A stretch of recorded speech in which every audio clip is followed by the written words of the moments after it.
Angie from the Freckle Craft Studio, and welcome to the Chat Corner.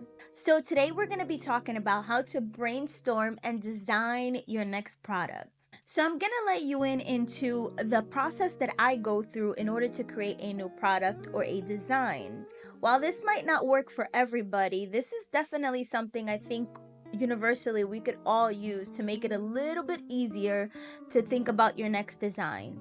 There are so many avenues in which you can pull designs from, but there is one in particular that I feel like is the best way to go about it. This video is not going to be talking from any other perspective but mine, so I hope it really helps you. So without further ado, let's get into it. First things first, you have to figure out who is going to be your target audience when it comes to this specific product.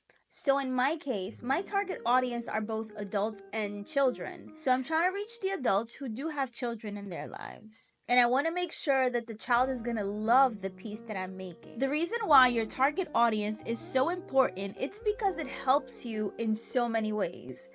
For example, colors, shapes, and also size. Look at it this way. Children tend to gravitate towards shapes that are more geometric, like hexagons, circles, rectangles, squares, triangles, and so on and so forth. Adults, on the other hand, prefer shapes that are a little more aesthetically pleasing. These shapes are a little more irregular and can be also defined as organic abstract or aesthetic fluid shapes.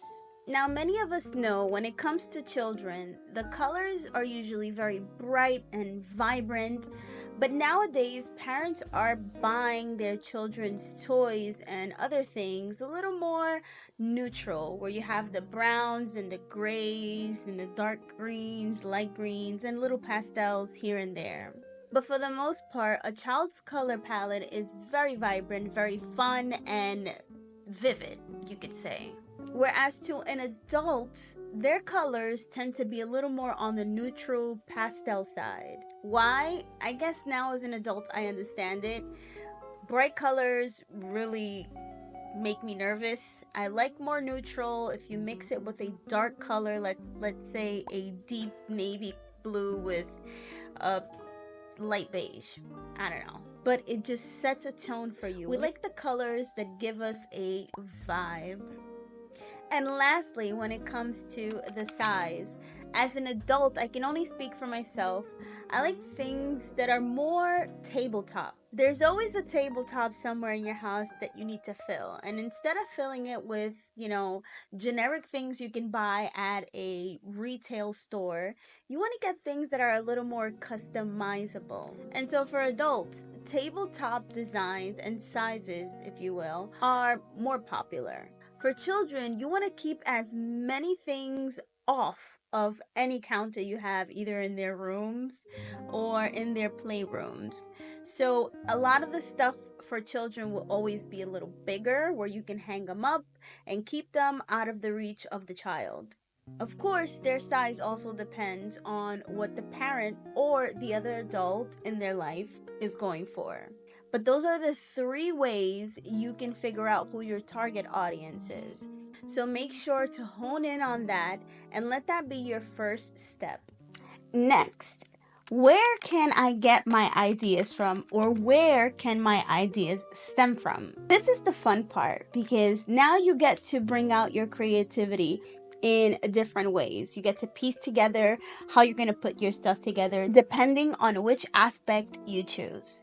Now, for the first way to brainstorm an idea, or where to get your idea from, is a childhood memory. Think about a childhood memory that left you happy or made you excited for something.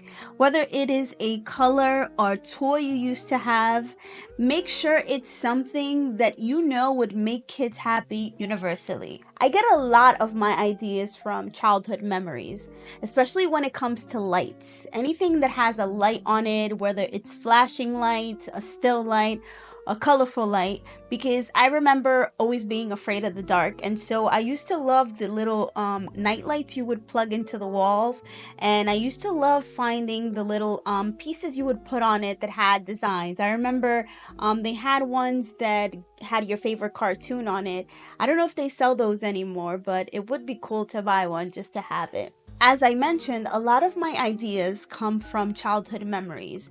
And what I do is ask myself, as the adult that I am now, how can I take that childhood memory of a toy that I saw and turn it into something that is easily made with these hands? A lot of the designs that I make are a mix of me as an adult and me as a child.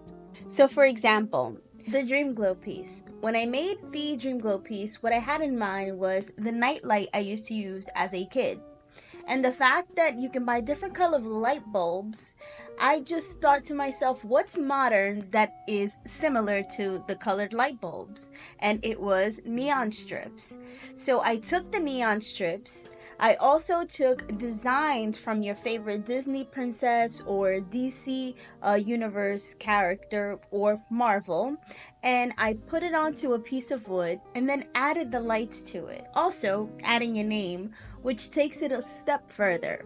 And so that whole concept of my Dream Glow pieces came from a memory I had of being afraid of the dark and always wanting a light on in my room.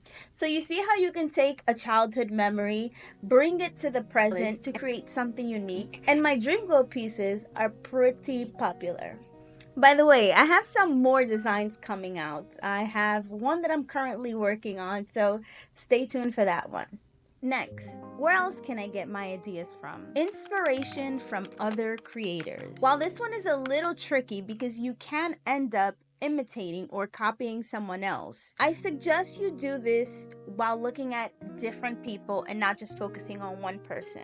Now, my biggest suggestion is to go outside of the creators you already follow. So for example, if you are into the woodworking aspect of creating, go and look at people who do different crafts outside of wood. So for example, I look at paper crafters because a lot of their stuff can translate to wood pieces. I also look at architects. I look at high-end stores and the kind of furniture and home decor that they have. I also look at people who do heavy metal work because sometimes what they do in metal, I can do in wood. The reason why I say this can murky the waters a little bit is because you can so easily copy somebody instead of being unique. So the reason why I tell you to expand your horizons and go to the other side of the crafting sphere is because it's harder to copy that than if you were to look at somebody who does wood just like you. The idea is to take bits and pieces from different people and make it your own. It is not to look at somebody making something and say, I can do the same thing and then copy them. Because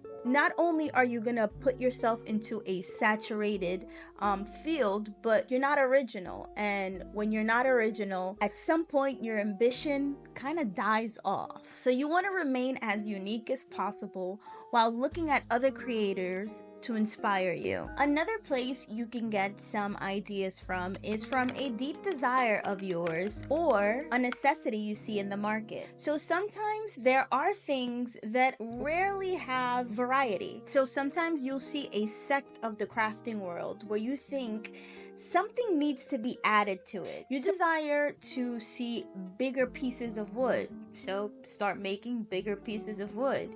You desire to make pieces that aren't heavy, so start making your pieces out of styrofoam and paint them. My dad always told me the necessity is the mother of all inventions. So if you see a necessity somewhere, for example, if you see a place that only has wood and you think this would look great if they added lights, then add lights. And there you have a brand new piece. So the last question on how to brainstorm your next design or idea is, how long should this process take? Well, it'll vary from person to person. Some people are overthinkers. Other people don't think too much and they rush into it. So you have to be in between. You have to know what you want, and you also have to go through the process of elimination. You start crafting it on your own, little pieces though, and you start to see what works and what doesn't. Make samples. Draw it out in a draft on paper first, and you see how it works. I know that for me, my process is I usually draw it down on paper or on my iPad, and I use the Procreate software. And I start to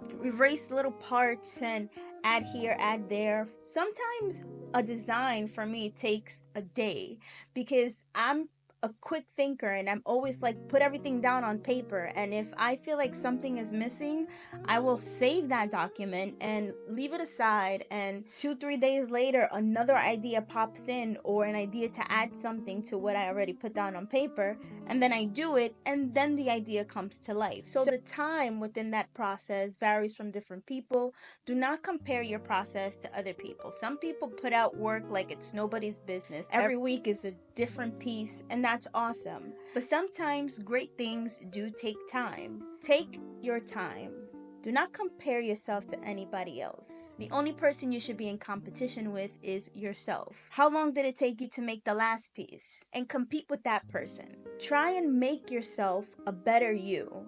That's the whole point of remaining unique in this crafting world. So with that being said, friends, I hope this video helps you in creating your new idea. Take some of the things that I said, tweak it if you'd like, and just make sure to remember that uniqueness is the most important thing of all. So what if you come out with 2 new pieces within a year? Those 2 new pieces can be the most unique items there is in the crafting world. So take your time with everything that you do. Make sure you dig deep into your childhood memories to find things that are not in market now, and make sure that everything you do it with love. Until next time. Hey guys, if you enjoyed the video, please hit like, comment, and subscribe for more.